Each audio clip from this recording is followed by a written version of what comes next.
The former CEO of JEA arriving there on your screen at the federal courthouse downtown this morning to testify before a federal grand jury.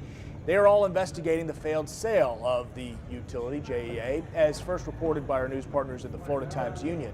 The grand jury began hearing testimony after a large number of subpoenas went out to people close to the privatization effort in 2019. Of course, the sale was aborted after questions were raised about lucrative performance plans that would have enriched, quote unquote, enriched JEA executives to the tune of millions of dollars if that utility was sold.